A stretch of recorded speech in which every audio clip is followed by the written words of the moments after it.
Quand tu me demandes la première vidéo, en fait, elle a commencé en Thaïlande. J'étais sur un marché de Thaïlande. Et je sais pas trop pourquoi je l'ai faite, en fait. Vraiment, je sais pas, j'ai senti... Je peux pas dire, c'était pas parce que je m'ennuyais, je m'amusais follement là-bas, mais je sais pas, j'ai eu envie de parler devant une caméra parce qu'il y avait des copains qui me posaient des questions et que j'avais pas envie de taper sur un clavier, de répondre à chacun séparément.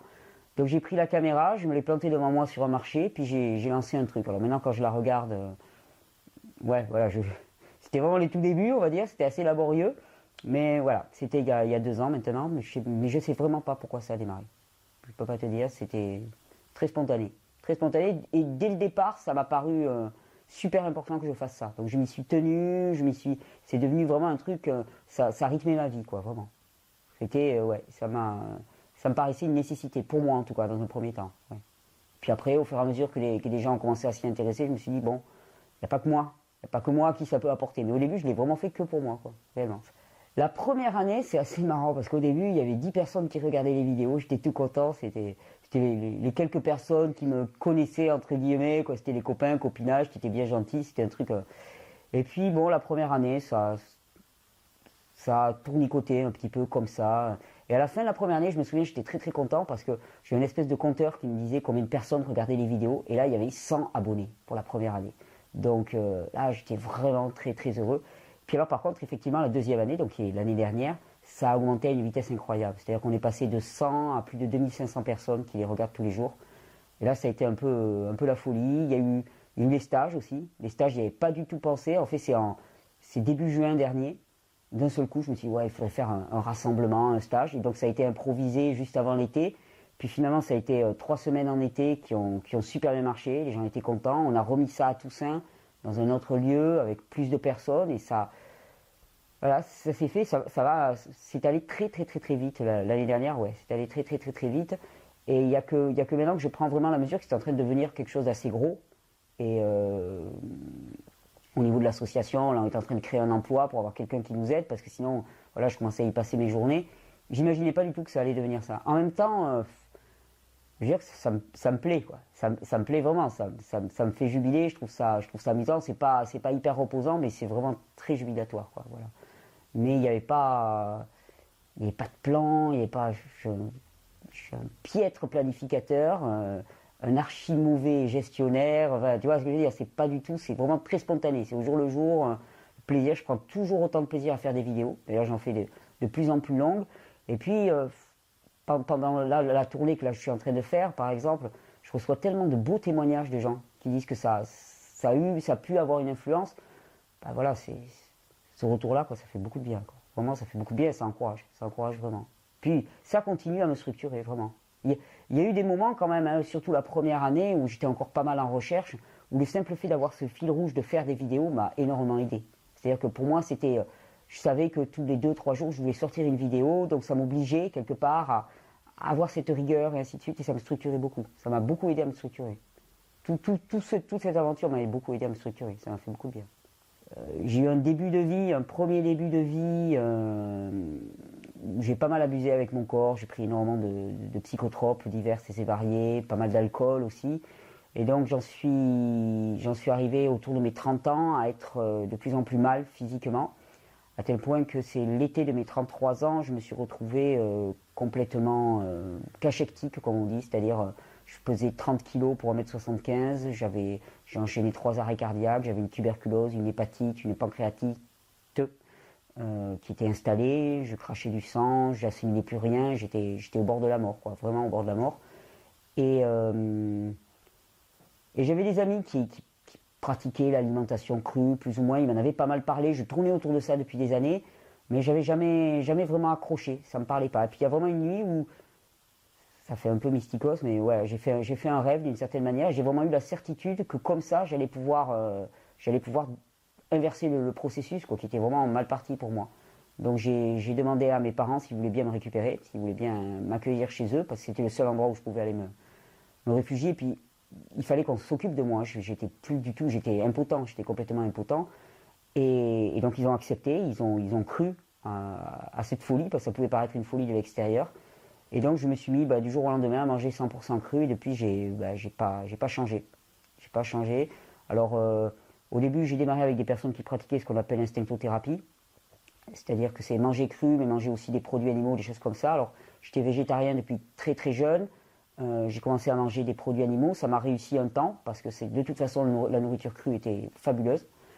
Et puis bon, au bout d'un temps, j'en ai vu vraiment les limites, ce qui fait qu'après, j'ai commencé à faire mes recherches, parce que j'avais adhéré à une pensée au départ, et puis j'ai commencé à me poser des questions. Donc en me posant des questions, j'ai essayé de trouver des réponses, et comme je ne les trouvais pas exactement, j'ai commencé à m'intéresser à la physiologie, essayer de commencer à comprendre comment fonctionnait un corps humain. Le jour où je me suis rendu compte que je ne savais pas où était le foie, que je ne savais pas où était le pancréas, que je ne savais pas où étaient les intestins, je me suis dit, bon, il y a quand même un truc à creuser là quand même.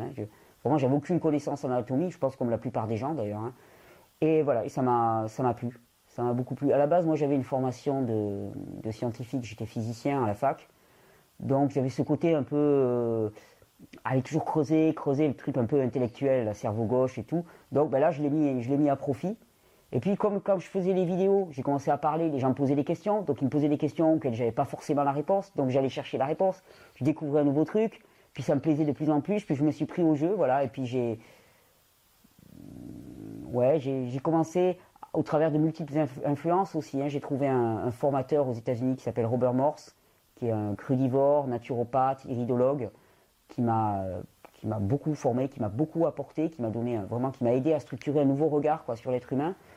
Et donc oui, j'ai bâti une sorte de nouveau regard sur l'être humain. C'est ce qui me plaît beaucoup comme idée. C'est-à-dire, c'est vraiment changer de lunettes. Parce que je le dis souvent, mais en fait, finalement, le corps humain, il existe sans nos modèles. Il préexiste à tous nos modèles. Nos modèles sont juste des modèles explicatifs qui essayent de coller plus ou moins bien à la réalité. Donc, très longtemps, moi, j'avais adhéré à un modèle qu'on dirait symptomatique du corps humain, dans lequel, finalement, on est la plupart d'entre nous quand on est, c'est-à-dire le modèle allopathique, avec des médicaments, il faut contrer les phénomènes qui apparaissent. Bon, mais ça, c'était une paire de lunettes que j'avais sur les yeux. J'en suis arrivé à un point où, finalement, ça marchait pas pour moi. Ça marchait pas et j'en voyais la fin, quoi, finalement. Je voyais que j'étais bloqué là-dedans. Et on m'a proposé, au travers des multiples influences que j'ai eues, des nouvelles lunettes. Et quand j'ai commencé à les mettre, je me suis rendu compte que pour moi et pour les autres, c'était extrêmement efficace. Et qu'en plus, elles avaient un avantage, c'est qu'elles étaient bien moins complexes à utiliser, ces lunettes-là. C'est-à-dire qu'il n'y avait pas besoin de faire 7 ans, 10 ans d'études pour arriver à avoir un regard efficace sur nous-mêmes et sur les autres, et avoir une attitude qui fasse qu'on aille vers plus de santé, plus d'épanouissement, plus de joie, plus de bien-être. Et ça me plaisait aussi. J'aime bien les choses quand elles sont simples. Quand les choses sont extrêmement compliquées, extrêmement cérébrales, intellectuelles et académiques, je me dis que là, il y a un piège. Il y a un piège là-dedans parce que ça réserve la connaissance à une élite, ça réserve la connaissance à ceux qui s'en donnent les moyens. Il y a toujours les élus et les pas élus. Alors que là, finalement, c'est relativement simple. Et je crois qu'en quelques jours, en quelques semaines, rapidement, quelqu'un peut vraiment acquérir des compétences qui feront qu'il sera à même d'aider la plupart des gens, déjà lui-même et la plupart des gens autour de lui. Parce qu'en fait, les règles qui fonctionnent pour qu'un être humain fonctionne bien, elles sont valables pour tous et elles sont relativement simples et peu nombreuses. Et que finalement, on a dissocié les choses en telle maladie, telle maladie, telle maladie, on a créé des tas de noms. Mais là aussi, pour moi, c'est un leurre. Il y a des conditions, c'est-à-dire ne pas respecter certaines conditions qui sont normales pour le corps humain. À partir du moment où on ne les respecte pas, chez un individu, ça va se manifester d'une certaine façon, chez un autre, ça va se manifester d'une autre façon. Mais au final, les manifestations sont peut-être plus ou moins différentes, mais la base du problème est la même. Et donc, si on commence à ne plus regarder les manifestations, mais à s'intéresser plutôt à la base du problème, on se rend compte qu'en fait, elles sont pas multiples. Et elles sont assez simples à comprendre. Et que c'est la plupart du temps le simple fait de ne pas respecter les besoins normaux des organismes, des êtres humains. Et à tous les niveaux. Les besoins en termes de sommeil, d'alimentation, d'exercice physique, de vie sociale, de vie spirituelle, de vie sexuelle, de vie affective. Tous ces domaines-là qui sont tous aussi importants. Souvent j'en parle, on parle beaucoup d'alimentation souvent, mais ce n'est qu'un des piliers, quoi. Il y a beaucoup d'autres piliers. Et on ne va pas construire un individu équilibré si socialement il est complètement coupé des autres. Ça ne peut pas marcher. Si sentimentalement, il n'a pas une vie épanouie, même si spirituellement, il n'a pas une vie épanouie, s'il ne dort pas, ça ne marchera pas. Il aura beau manger le meilleur régime du monde, ça ne marchera pas. Tout ça, c'est une espèce de trouver un petit équilibre, et donc qui somme toute assez rassurant, parce qu'on se dit finalement, l'humain n'avait pas besoin de la médecine et de toute la science pour arriver à être viable, quoi. Et en pratique, c'est le cas, parce qu'on a quand même vécu pendant des millions d'années sans avoir besoin de toutes ces sciences pour nous expliquer comment on vivait. C'est ce qu'il fallait faire. Il n'y avait pas la diététique, il n'y avait pas tout ça, et pourtant on y arrivait. Donc, c'est qu'il y avait quelque chose de très spontané, et c'est peut-être le fait qu'on ait perdu ce lien comme ça à l'intuition, et ça c'est quelque chose que je ramène souvent dans les conférences. Je dis voilà, finalement on a perdu le lien avec le ressenti, avec ce maître intérieur qui était là pour nous donner la direction à chacun. On a démissionné notre responsabilité vers des maîtres extérieurs, vers des enseignants, vers des professeurs, vers des instituteurs, vers des institutions, à qui on demande sans cesse qu'est-ce qu'il faudrait que je fasse pour être en bonne santé, qu'est-ce qu'il faut que je fasse. Puis on a des lois qui nous sanctionnent. Et bien on a perdu complètement ce lien à l'intérieur. Et finalement, on se fait orienter au gré des vents par des modes, par des théories, par des idéologies. Et là, tout le but, c'est quelque part de revenir à cette espèce de conscience intérieure qui fait qu'ensuite, notre propre boussole, on l'a là, quoi, finalement. On l'a là et on la retrouve et on se met dans les conditions pour que ça fonctionne. Et à partir du moment où on se met dans les conditions pour que ça fonctionne, les choses fonctionnent. C'est aussi simple que ça. On nous a vraiment persuadé qu'on avait besoin de beaucoup d'artifices pour survivre, qu'on avait besoin de pilules, de moyens extrêmement compliqués, alors qu'en fait, c'est rassurant, on n'en a pas besoin. On n'a vraiment pas besoin. Et quelque part, plus on en surajoute et plus c'est compliqué. Et quelque part, je trouve souvent qu'on crée le problème par notre propre surajout. C'est-à-dire, il y a une difficulté, on ajoute quelque chose, ça crée un problème supérieur, c'est ce qu'on appelle les problèmes iatrogènes. Hein, c'est la création des problèmes par les problèmes eux-mêmes. Les solutions créent les problèmes, qui créent les problèmes, qui créent les solutions. C'est une espèce d'escalade vers le haut complètement délirante. Et je trouve vachement plus simple, moi, de redescendre plutôt et de revenir à quelque chose de très simple et pas simpliste. Voilà. Donc c'est un petit peu la base de ce que j'ai ressenti. Et ce qui est vraiment intéressant, c'est que ce regard-là, il s'applique à l'alimentation, mais il s'applique à tous les domaines de la vie. L'éducation, c'est même un modèle de vivre ensemble, un modèle... Ouais, c'est très large, très très large comme vision des choses. Alors, je l'applique plus spécifiquement à l'alimentation et à la santé, mais en fait, on peut l'écarter, on peut l'élargir. J'aime beaucoup aussi la permaculture, il m'arrive d'enseigner la permaculture, j'ai été formé à ça. Et on voit qu'au niveau des sols, des terrains, eh bien, il y a exactement les mêmes phénomènes qui se passent. Dans un des phénomènes moi, que j'adore particulièrement, j'en parle souvent dans les conférences, c'est la loi de l'homéostasie. C'est-à-dire que tout système, alors quand on dit système, c'est le corps humain, un terrain, un pays, une planète, eh bien, tout système laissé à lui-même, eh bien, spontanément, au cours d'un certain laps de temps, il va revenir à l'état d'équilibre.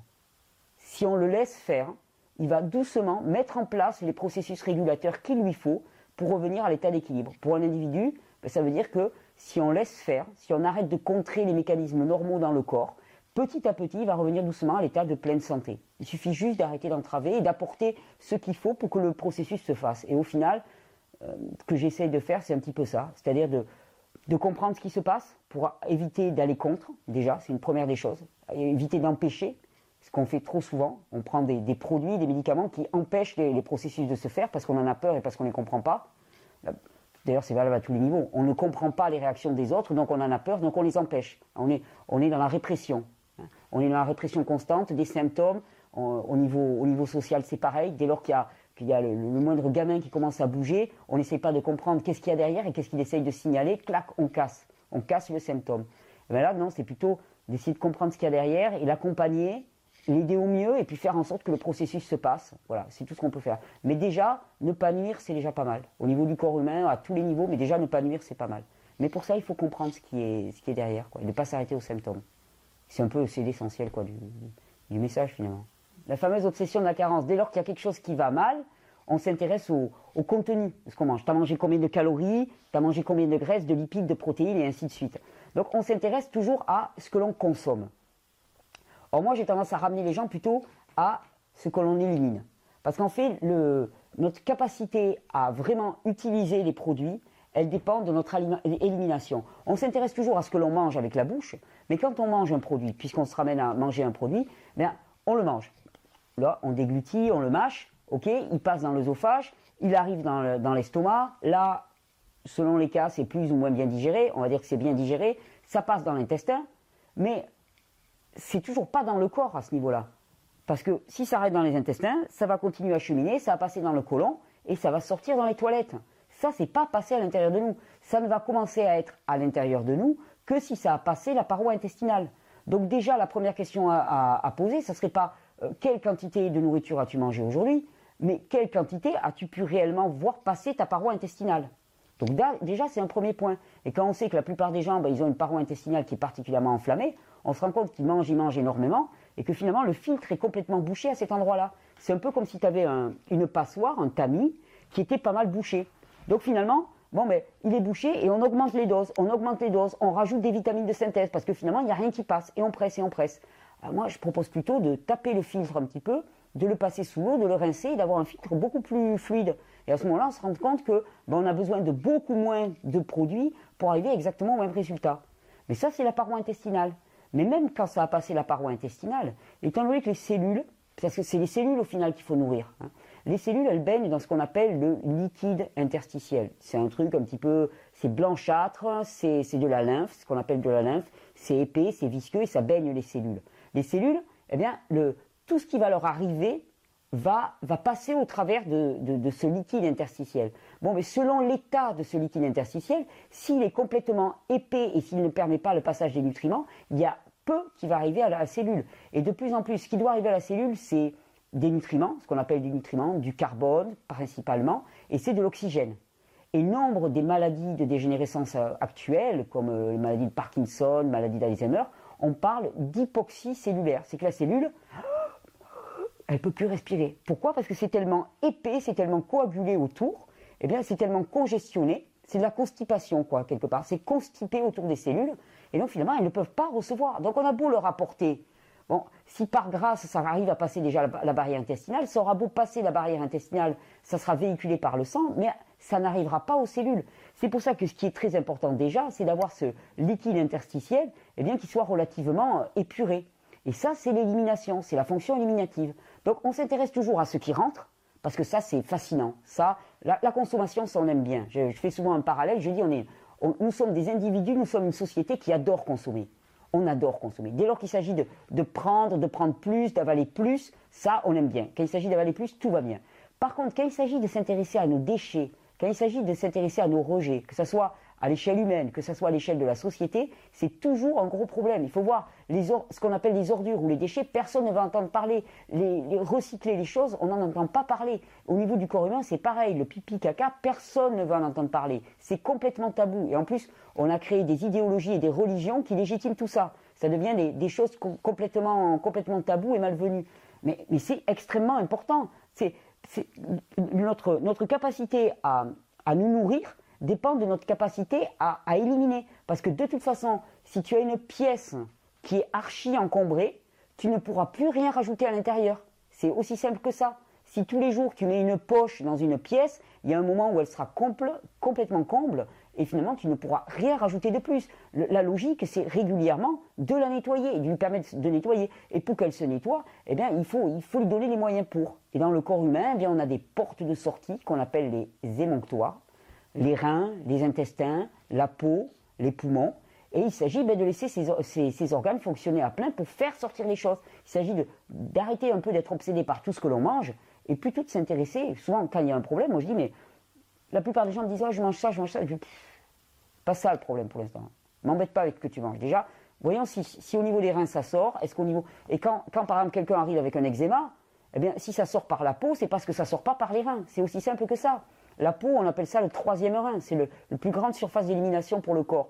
Donc, si ça ne sort pas par les reins et que ça sort par la peau, la logique même, c'est premièrement d'aider à ce que ça sorte par les reins, pour dériver vers les reins, ça sera plus normal. Et puis la deuxième chose, ça sera d'arrêter peut-être d'apporter les matériaux pas tout à fait adéquats qui font qu'il y a une surcharge du système. Voilà. C'est arrêter de nuire et permettre d'éliminer. C'est juste ça, finalement. Et la plupart des maladies, comme on les appelle, en fait déjà ce ne sont que des symptômes. Et ça c'est intéressant à voir parce que c'est une notion que j'aime bien développer, c'est que finalement dans le corps humain, c'est valable à toutes les échelles, mais là on va prendre dans un humain, il y a des faits objectifs. C'est-à-dire par exemple, j'ai un bouton qui m'apparaît sur la peau, j'ai une douleur au bras gauche, j'ai mal à la mâchoire. Okay, ça c'est un fait. Et ensuite, on a une interprétation de ce fait. Et cette interprétation, elle est toute idéologique. C'est-à-dire que si pour moi, j'ai toute une idéologie qui me fait penser que ce bouton est une mauvaise chose, alors à ce moment-là, ensuite, toute mon action va viser à supprimer ce bouton. Par contre, si j'ai une idéologie, donc une pensée, tout un système de valeurs qui me fait penser que si j'ai un bouton là, c'est signe que finalement il y a quelque chose qui veut sortir. Et que, bon, déjà ça peut me dire, ok, au niveau des reins, ça sort pas si bien que ça. Et puis surtout, me dire, bon, finalement, ce n'est qu'un bouton qui veut sortir.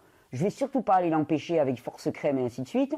Je vais essayer de comprendre pourquoi, si ça me gêne que c'est pas très gracieux, je vais essayer de comprendre pourquoi de manière à ce que ça ne se généralise pas, mais surtout je vais pas l'empêcher.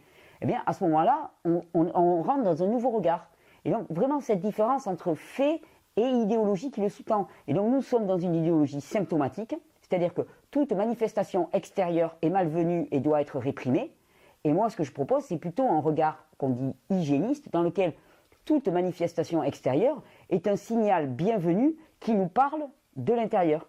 Et là encore, on peut toujours faire des va-et-vient. Nous sommes une société dans laquelle on réprime toute forme de symptômes. Dès lors qu'il y a la moindre manifestation de troubles, hein, ou même au niveau des individus, hein, dès que quelqu'un manifeste une émotion un petit peu forte, dès que quelqu'un se met à... Imagine, tu as quelqu'un qui se met à pleurer devant toi, tout de suite tu es mal à l'aise. Tu ne sais pas quoi faire là, ça va pas. Non, il faut tous avoir belle attitude, tout va bien, il n'y a rien qui ressort à l'extérieur, on garde tout à l'intérieur. Ouais, mais à l'intérieur on est pourri, on est malade. Hein. Donc quand ça sort à l'extérieur, mais c'est un bon signe, c'est un signal d'alarme. Et l'image que j'utilise toujours, souvent, c'est, j'adore les voitures et j'adore utiliser l'image des voitures. Imaginons que tu es en train de rouler sur l'autoroute, tu as ton tableau de bord. Le tableau de bord, il rend compte de l'état de tous les systèmes, de tous les organes de la voiture. Tu es en train de rouler sur un tableau de bord, tu as des voyants, puis d'un seul coup, tu as un voyant qui s'allume en rouge. Tu as deux possibilités. Soit tu prends un marteau et tu exploses le voyant. Tu te dis, moi je m'en fous, le voyant, je m'en fous, je l'explose. Si c'est la jauge à essence qui t'indiquait que tu étais en panne sèche, tu auras beau avoir explosé avec ton marteau, 10 km après, tu seras en rade sur le bord de l'autoroute. Par contre, si tu vois ce voyant s'allumer et tu te dis, j'ai plus d'essence, il va peut-être falloir que je fasse un arrêt dans une station-service. Tu t'arrêtes dans une station-service. Là, c'est juste il y avait un fait, la lumière s'allume, et après, il y a l'interprétation. Qu'est-ce que je vais devoir en faire? Et ça, c'est l'action. J'ai tendance à prétendre que finalement, le regard symptomatique qu'on a eu sur le corps humain va à l'encontre de cette fameuse loi de l'homéostasie, hein, qui veut que tout système revient à l'état d'équilibre. Les symptômes et les signaux qu'on reçoit sont là pour nous alerter qu'il y a un problème. Et donc, là-dedans, la nourriture crue, qu'est-ce qu'elle fait? Eh bien, elle nous apporte une alimentation qui est adaptée et qui va permettre doucement à ce que le système se remette en place de lui-même. On arrête de nuire. Et si en plus, on aide à la sortie et à l'épuration du système, eh bien, on a tout bon. Et quelque part, pour moi, la plupart des maladies, hein, ne sont que des déséquilibres et ne sont que des congestions. Pour moi, je connais qu'une maladie, c'est l'encombrement du système. C'est l'encombrement du système qui fait que ça ne fonctionne pas. Alors pourquoi est-ce que ça ne va pas fonctionner dans tel organe ou dans tel organe? Ça va dépendre de l'histoire, de l'hérédité des gens, de leurs conditions de vie. Mais au final, le problème à la base sera le même. Et c'est pour ça que la solution, est quelque part, elle est unique. C'est-à-dire revenir aux conditions normales, faciliter la sortie de ce qui était en trop, et après tout se régule. Et vraiment, ça permet de vraiment dire, ça fait un peu bonimenteur de foire, hein, mais c'est vraiment ça. Hein, c'est pas tu vas être riche en 24 heures, tu vas tout gagner, c'est pas ça. C'est vraiment, ça marche.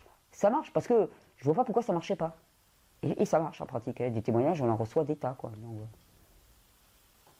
Donc, l'idée de cette tournée de conférence aussi, ça a été marrant. C'est un peu comme la première vidéo. C'est un truc qui est tombé.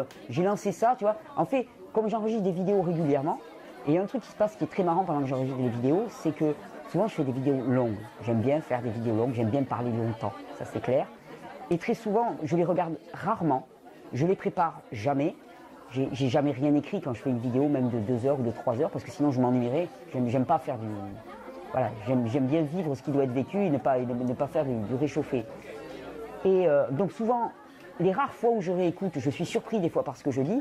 Et puis des fois, il y a des trucs qui montent. Et puis après coup, je me dis, pourquoi tu as lancé ça? Et donc là, c'est pareil. Pour la tournée de conférence, il y a une fois où j'ai dit, waouh, j'aimerais bien faire une tournée de conférence. Puis il y avait le côté sur la route, un petit peu road movie à l'américaine, tu vois, ça me plaisait bien, quoi.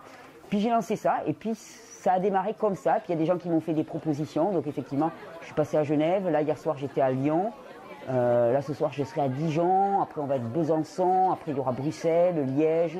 Menetou Salon, c'est un petit village où j'ai été invité qui est juste en dessous de Bourges. Ensuite, il y aura Limoges. Puis au cours de l'année, il va y en avoir à Montpellier, il va y en avoir à Toulouse, qui est plutôt mon secteur parce que moi je suis plutôt de Perpignan. Et l'idée, c'est vraiment d'aller rencontrer les gens et puis de porter cette motivation. Parce que je me rends compte que des informations, il y en a beaucoup. Il y en a beaucoup, il y en a plein Internet. Pour qui veut chercher, il y en a des pages et des pages et des pages. Par contre, ce qui manque souvent, c'est de l'inspiration, c'est un peu de feu, quoi. J'aime bien apporter un petit peu de feu, un petit peu de témoigner, de dire voilà, c'est possible, ça marche, c'est pas toujours facile, mais ça marche vraiment. Et donc, cette rencontre directe avec les gens, moi, m'importe beaucoup. C'est pour ça aussi qu'on fait ces stages, parce que moi, dans les stages, je m'amuse beaucoup. On fait des stages d'une semaine au cours de l'année, cette année, on en fait 6. On fait des stages, certains stages plus ou moins théoriques, on va dire, à la période d'avril, on fait 2 semaines de stages plutôt théoriques, à Toussaint aussi. L'été, c'est plutôt des stages où on vit tous ensemble, on appelle ça des stages de vacances un petit peu. Et on va faire aussi un stage de permaculture début juin. Là, ce ne sera pas moi qui donnerai la formation, ce sera un ami qui est formateur en permaculture qui va donner la formation, mais moi j'encadrerai.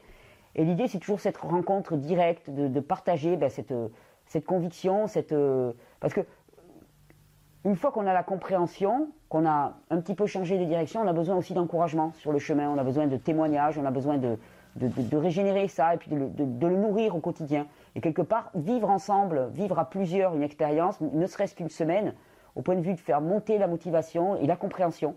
Parce que finalement, le message il pourrait être assez simple. La plupart des gens que je rencontre, il suffirait que je leur dise mange des fruits, des légumes crus et puis tout ira bien. Le problème, c'est qu'on a eu un tel apprentissage avant qu'il peut être utile d'avoir de nouveaux apprentissages pour déconstruire. Donc quelque part, utiliser, même si c'est un peu bancal, utiliser l'intellect pour déconstruire l'intellect. Hein, avec pour but, de toute façon, de revenir au ressenti. Quelque part, pour déconstruire l'ancien, j'utilise les mêmes outils, mais en sachant que le but ultime, c'est de les abandonner. Toujours pareil, il y avait une phrase que j'aime beaucoup, qui est d'un peintre chinois qui s'appelait Shi Tao, et qui disait la règle n'est pas un modèle fixe, c'est le souffle inspirateur qui structure. Là, on commence un petit peu avec des règles au début, parce que c'est des nouvelles règles, et qu'au début, on est un peu perdu dans ce monde-là, mais ce n'est pas un modèle fixe. Hein. On les acquiert, ces règles, elles nous structurent un petit peu, et puis après, on expérimente. Une fois qu'on a développé son ressenti, voilà, on se place dans un cadre dans lequel on sait qu'on est dans un cadre adapté, et à ce moment-là, on va faire son expérience individuellement chacun. Et c'est pour ça qu'il n'y a pas de règles. C'est pour ça que j'aime aussi peu la diététique ou ces principes-là qui nous disent qu'il faut manger tant de ça, tant de ça, tant de ça, comme si tous les individus étaient normés tous au carré, qu'on avait tous les mêmes besoins tous les jours au tel moment, que c'était régulier au cours d'une vie. Mais chaque individu, déjà est différent, avec des besoins différents. Et puis chaque jour est une expérience différente. Et quelque part, s'enfermer, que ce soit au niveau alimentaire ou au niveau idéologique, dans une expérience des jours, penser que chaque matin va être le même, c'est de la mort. C'est juste être déjà mort, quoi.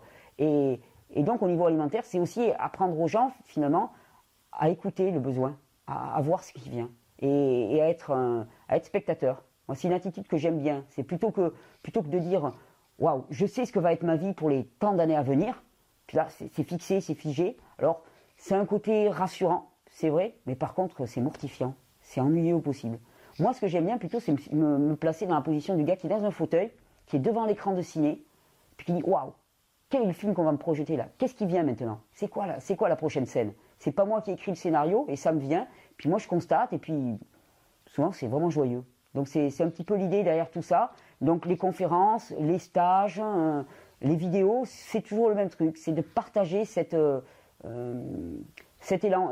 Et finalement, le cru, c'est très important, mais pour moi, c'est juste une petite part d'un tout. C'est vraiment une conversion profonde de l'individu. C'est plus que le cru, même je dirais, c'est le fait d'arrêter de chercher une autorité extérieure et de revenir plutôt à une autorité intérieure. Et je sais que quand on va chercher cette autorité intérieure, automatiquement, on va revenir vers quelque chose de beaucoup plus cru, de beaucoup plus physiologique. Parce que c'est notre réalité intérieure, c'est comme ça que nous avons été construits au cours de toute notre évolution. Donc je sais que les gens vont y revenir. Mais c'est plus large. Le projet, il est beaucoup plus large. Je suis assez prétentieux de ce côté-là, puis j'aime bien voir grand. Donc j'espère faire passer beaucoup plus que le simple alimentation. C'est pour ça que j'ai un petit peu de mal. Je fais très rarement. Il y a des gens qui, des fois, ils arrivent sur le site et puis ils voient Vivre Cru. Donc ils s'attendent à ce que je fasse des tas de recettes avec des smoothies, avec un petit tablier de cuisine et tout. C'est pas trop mon truc. J'en fais de temps en temps pour la forme, mais j'ai du mal à me prendre au sérieux à faire ça. Parce que je me dis, moi, montrer comment mixer des fruits, c'est pas ça l'urgence, quoi. On s'en fout un peu, quoi. En plus, je le fais rarement pour moi. Donc, j'ai tendance à fonctionner simplement. J'attrape les trucs, je les mange. Mais voilà, c'est pas mon truc. Il y en a d'autres qui le font bien, mais c'est pas mon truc. Moi, ce que j'aime bien plutôt, c'est vraiment aider à la transformation du regard. Vraiment, c'est une forme de conversion. D'ailleurs, il y a un vieil homme qui m'a fait un compliment, enfin moi que j'ai pris pour un compliment là, cet été lors d'un stage, qui m'a attrapé là par les épaules et puis il me dit, tu sais Thierry, je vois clair dans ton jeu, en fait, ton truc là, tu attrapes les gens avec ton histoire de crue, mais c'est un cheval de Troie, en fait, tout ce que tu veux, c'est convertir les gens, quoi.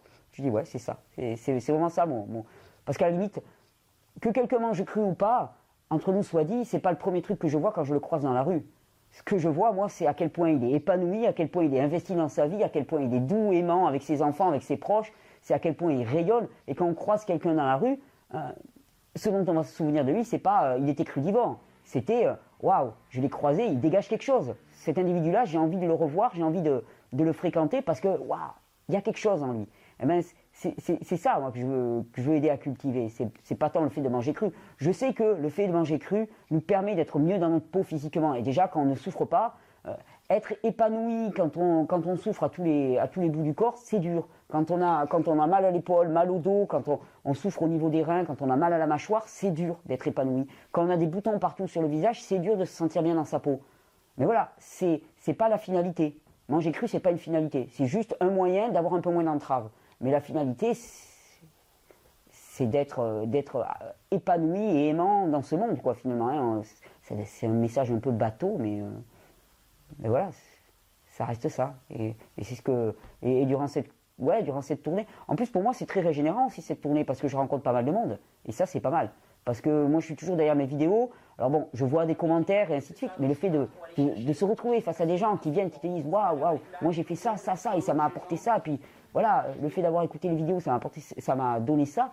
Waouh, moi, je me dis ok, ça vaut le coup. Parce que bon, c'est aussi une bonne part de ma vie. J'y investis beaucoup de mon temps, beaucoup de mon énergie, c'est des choix aussi, hein, au niveau familial et tout. Je suis accompagné, ma femme accepte aussi que j'y passe du temps et que je sois des fois moins là, moins présent. Donc c'est chouette aussi de recevoir ces retours, de se dire ouais voilà, ça a du sens. Je suis pas seul à déblatérer devant ma caméra. Le principe de la gratuité pour moi est essentiel parce que j'estime que voilà, premièrement parce que j'estime que tout ce que je dis là, ça m'appartient pas. D'autres me l'ont donné et à la limite, le mieux que je puisse faire, c'est d'être un bon passeur, au mieux. Mais rien ne m'appartient là-dedans. Il y en a qui me l'ont enseigné, qui l'avaient eux-mêmes reçu d'autres et tout. Comment est-ce que je me l'approprierais puis que je le ferai fructifier, je ferai de l'argent? Je trouve pas ça juste. Un arbre, ça donne ses fruits à n'importe qui, ça dispense parce qu'il est arbre. Voilà. Je crois que les humains, nous sommes des arbres. Il y a un moment où nous sommes de petits arbres qui ne donnent pas encore fruits. Eh bien, on prend soin de nous, on nous aide à grandir. Puis il y a un moment où on doit porter fruit et on offre ses fruits. Et les fruits, on n'est pas en train de regarder qui est-ce qui les mange. Et les fruits, ils peuvent tomber à terre, on s'en moque. Simplement, notre fonction, c'est de porter des fruits, de donner des fruits et de ne pas demander une contrepartie en rapport avec ça. Et puis en pratique, en plus, quand on fait tourner le chapeau, on se rend compte que de toute façon, au final, tout est bon, quoi, tout est juste. Et cette dimension de la gratuité, elle fait partie aussi énormément du projet. Et par exemple, il y a quelque chose qui me plaît aussi énormément, c'est que, pour faire des jus, puisqu'on parle beaucoup des jus de légumes, souvent on utilise des extracteurs de jus de légumes. Et c'est pas gratuit. Et ça m'ennuyait, moi, de voir une certaine classe de population pouvoir se les payer et d'autres non, hein, parce qu'ils ne pouvaient pas engager la somme. Et donc j'ai eu l'idée de faire un système de parrainage. Donc c'est que quelqu'un avance la totalité de la somme pour quelqu'un d'autre qui lui rembourse mensuellement. Mais ce que je trouve excellent là-dedans, c'est que c'est un prêt qui n'est garanti par rien. C'est-à-dire que quelqu'un prête une somme à un parfait inconnu, simplement parce qu'il a confiance en cette personne. Il n'y a aucune garantie, il n'y a pas de police, il n'y a pas d'État, il n'y a pas de banque, il n'y a personne qui va te taper sur les doigts. Si la personne en face décide de ne pas rembourser, elle peut ne pas rembourser et personne n'aura de moyens de coercition sur elle. C'est juste la confiance. Et ce qu'on voit, c'est que quand on offre sa confiance à quelqu'un, eh bien, il est à la hauteur de cette confiance. Et là, on est à une centaine de parrainages, c'est-à-dire qu'il y a une centaine de personnes comme ça qui ont... La plupart du temps, ça a débouché même sur des contacts entre les personnes qui étaient très riches, des vraies rencontres et ainsi de suite. Et il n'y a eu aucun problème. Et quand on a lancé l'opération, sur le coup, je me suis dit, waouh, s'il y a des problèmes, comment ça va se passer? Et vraiment, j'ai regardé à moi-même et j'ai dit non, il n'y aura pas de problème. Et s'il devait y en avoir qu'un, l'association prendra le relais. Mais j'étais sûr qu'il n'y en aurait pas. Et il n'y en a pas. Il n'y en a pas, parce que quand tu fais confiance, je veux dire, ça va faire très, très biblique à deux francs, ça, mais Enfin, je veux dire, quand tu donnes, tu reçois un rapport. Quand tu donnes ta confiance, il ne faut pas demander aux gens d'avoir confiance en toi, offre ta confiance, tu vois. Et c'est pareil avec l'argent, c'est pareil avec tout ça. Je veux dire, on donne, on fait des vidéos, et c'est pas normal que tout ça soit retenu pour des questions d'argent. Je veux dire, l'urgence, elle n'est pas du tout là, on s'en fout. Je veux dire, l'argent, le système bancaire, là aussi, c'est vraiment le fruit d'une croyance et d'une idéologie. C'est juste des chiffres qui nous permettent d'échanger entre nous. Si les chiffres ils s'arrêtent à leur propre finalité, c'est-à-dire accumuler des chiffres, ça n'a plus aucun sens. Ça n'a vraiment plus aucun sens. Et ça devient quelque chose de totalement inutile. Je veux dire, le but, c'est l'échange. Bon, ben, les vidéos, quand je les diffuse, je suis vraiment heureux qu'il y ait Internet. Pour le coup, là, voilà, je suis heureux qu'il y ait Internet. Je ne suis pas un fanat des technologies, mais là, je trouve que je suis heureux parce que ça permet vraiment de diffuser ça avec très peu de moyens. Je fais la plupart de mes vidéos, je les fais avec mon petit téléphone portable. Je veux dire, 95% elles sont faites avec cet appareil.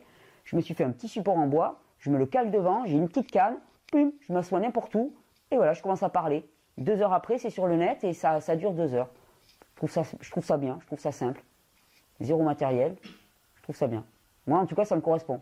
Je n'ai pas à réfléchir, quand ça me monte, et puis c'est parti. Et cette spontanéité, elle me plaît beaucoup. Si quelqu'un a envie de réformer son alimentation, c'est qu'il sent qu'il y a un problème. Toujours. Parce qu'il y a des gens qui disent, bon, moi, j'ai besoin de rien. Donc à ce moment-là, s'il n'y a pas de demande, s'il n'y a pas de besoin, on ne va pas aller bien loin. Puis il y a la classe des gens qui se disent je suis pas très content avec comment ça se passe, j'en ai marre d'être lourd, d'être ballonné, d'avoir des boutons, d'avoir de l'eczéma, d'avoir des choses comme ça, qui ont entendu dire que l'alimentation pouvait avoir une influence là-dessus, ce qui est fortement vrai, ce qui est même totalement vrai, et commencent à se demander bon, qu'est-ce que je pourrais faire. Alors souvent moi je dis il y a quelques poisons majeurs qui sont pour moi vraiment des poisons pour le corps que j'encouragerais à supprimer. Et puis il y a quelques habitudes positives que je pourrais ajouter. Je sais qu'en règle générale, j'essaye plutôt de parler en termes d'ajout. Je dis aux gens, rajoutez ceci et non pas enlever ceci. Parce que quand on parle d'enlever ceci, tout de suite, il y a les grosses peurs là, qui remontent du bas-ventre, là, toutes les émotions, c'est ouïouïouïouïouï, et tous les héritages familiaux et la tradition, tout ça, et puis ça remonte, puis ça nous submerge. Alors que si on dit rajoute ça, bon, à la rigueur, ça peut passer. Donc, souvent, moi, ce que je dis simplement, rajoute quelques fruits, augmente la quantité de fruits. Le truc tout bête, c'est de dire, bon, je parle beaucoup des jus de légumes, des jus de fruits, parce que je trouve que c'est vraiment un moyen extraordinaire de prendre beaucoup de nutriments, beaucoup de vraie alimentation. C'est-à-dire vraiment quelque chose qui va vraiment nous nourrir profondément, pas simplement ce qu'on appelle des calories vides, mais simplement des vitamines, des minéraux, des antioxydants, enfin, tous ces principes actifs qui sont tellement importants pour le corps, de les prendre de façon très facile, agréable au goût, c'est facile à mettre en place, ça enlève rien, on peut continuer à faire ses repas normaux et puis prendre des jus. Puis quelque part, je sais que les jus, c'est un formidable hameçon, c'est un cheval de Troie, moi. Je sais que la personne qui a commencé à se faire des jus, elle va ressentir qu'il y a quelque chose de nouveau dans sa vie qui approche. Au niveau des pensées, je suis certain que ça commence déjà à faire un petit travail, les pensées sont un petit peu moins brumeuses, un petit peu moins congestionnées, là ça commence à fluidifier tout ça. Et donc, hop, la personne va commencer à attraper un bout de la pelote, et puis là, ce faisant, hop, elle est prise, entre guillemets, et le temps qu'elle va faire son chemin. Donc j'aime bien comme ça, surtout commencer par ne pas faire peur, commencer par proposer des approches, proposer des nouveautés à apporter, des choses qui soient amusantes, qui soient distrayantes, et non pas enlever. Après, s'il s'agit de vraiment, quand la personne est vraiment bien accrochée, je lui dis, bon, il y a des choses, tu pourrais les enlever quand même. Vraiment, tu pourrais les enlever. Pour moi, il y a vraiment 4 poisons, on va se limiter à 4, mais gluten, les produits à base de gluten, les produits laitiers, particulièrement les produits laitiers pasteurisés, particulièrement les produits laitiers pasteurisés d'origine bovine, et le sel et le sucre raffiné. Ça, vraiment, pour moi, ce sont les choses qu'il faudrait éliminer de manière systématique, et avec lesquelles, finalement, la simple suppression de ces éléments-là a conduit à des améliorations dans une vie absolument extraordinaire. Donc, il n'est pas question même de basculer dans un régime radical, parce que les gens, des fois, me disent « Non, mais on n'a pas envie de manger tout cru. » Alors déjà, le truc, je leur dis, de toute façon, tu ne feras rien dont tu n'aies pas envie. Donc peut-être qu'un jour, tu en sauras. Ne projette pas ce que sera demain. Ne dis pas à l'avance ce que sera demain. Tu verras ce que sera demain. Chouette, assiste un petit peu, sois comme un spectateur de ce qui est en train de se passer en toi, constate les choses comme elles se passent, tu verras. Moi, je veux dire, là, moi, par exemple, on vit sur le plan alimentaire, là, puisqu'on parle du plan alimentaire, mais là, ça fait 1 an que je n'ai mangé que des fruits, que je ne mange que des fruits. Il y a 2 ou 3 ans de ça, tu m'aurais dit, tu vas passer 1 an à ne manger que des fruits. Ça m'aurait paru complètement délirant. Et d'ailleurs, quand des gens me disaient, ouais, moi je suis fruitarien et tout, je disais, oh, c'est pas viable. Ça peut pas marcher. Sous nos climats, ça peut pas marcher. Bon, ben là, je constate. Mais le jour où je vois que ça me va pas, et ben, hop, je reprends des autres. Enfin, tu vois, c'est un peu comme souvent quand je suis invité à un repas et que les gens me disent, bon, moi j'apporte mes fruits, je partage avec tout le monde, et puis il y a des repas, il y a des plats cuits qui ont été préparés, puis là il y a quelqu'un qui me dit, oh, tu peux pas toi manger ça. Je dis, mais je peux le manger. J'ai choisi, là aujourd'hui je choisis de ne pas le manger, mais je peux le manger. Je vais pas mourir dans l'instant. Il y a aucun interdit à mon niveau. Simplement, je sais l'état d'être que j'expérimente, et ça, franchement, je ne veux pas y renoncer. Je suis vraiment très très bien comme je suis actuellement. Ça, je ne veux pas y renoncer. Je sais, pour l'avoir expérimenté, ce que ça me ferait de consommer ça, et j'en ai pas envie. Là, j'en ai vraiment pas envie. Mais si j'en avais l'envie, je le consommerais. De toute façon, c'est pas parce que j'ai mangé un plat en sauce que je vais être foudroyé dans l'instant. Hein. Au pire, bon, vu que je consomme surtout des fruits, au pire, bon, mon corps, le lendemain matin, il va manifester son désaccord. Je vais tout expulser rapidement, puis c'est tout. C'est aussi simple que ça. Donc, totale liberté, il n'y a aucun interdit. Et ça, c'est aussi quelque chose que je propose souvent aux gens, c'est quand ils veulent faire des réformes alimentaires comme ça, et puis qu'ils me disent « Oh, mais ça veut dire que je ne pourrai plus jamais manger de pizza !» Je dis « Non, fais une expérience. Fais une expérience pendant 3 semaines, 1 mois. Pendant 3 semaines, 1 mois, tu supprimes le gluten et les produits laitiers. Et tu vois. Moi, je sais que si ça a l'effet que je compte sur la personne, au bout de 3 semaines, 1 mois, elle n'aura pas envie de revenir à l'ancien. C'est ce que je lui dis. Soit c'est efficace, et à ce moment-là, je peux t'assurer que tu n'auras pas envie de revenir à ce que tu étais avant. Soit c'est pas efficace, et ce que je te raconte, c'est des bobards, et à ce moment-là, laisse filer. Tu auras fait une expérience pendant 3 semaines, 1 mois, tu seras arrêté de manger ces produits-là pendant 3 semaines, 1 mois, finalement, c'est pas si grave que ça. Donc fais l'expérience. Fais-la à plein, mais fais l'expérience. Donne-toi les moyens. Et c'est assez marrant, parce qu'on se rend compte de tous les attachements qu'il y a par rapport à la nourriture. Parce que ne serait-ce que lâcher prise pendant 3 semaines, accepter pendant 3 semaines de changer certaines choses et de renoncer, entre guillemets, à certains produits, hein, alors qu'il y a des tas de témoignages qui témoignent que finalement on pourrait y avoir un grand gain. Hein. Mais c'est très très dur.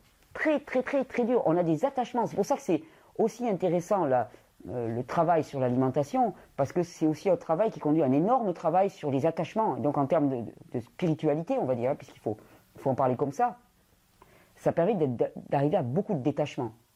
Moi je sais que par exemple aussi une expérience extraordinaire pour moi, alors surtout que je venais d'un état où j'avais été très dénutri, c'est que j'avais toujours peur de manquer de nourriture. Donc j'étais toujours avec des stocks de nourriture, je perdais de la nourriture, mais il m'en fallait toujours plein autour de moi.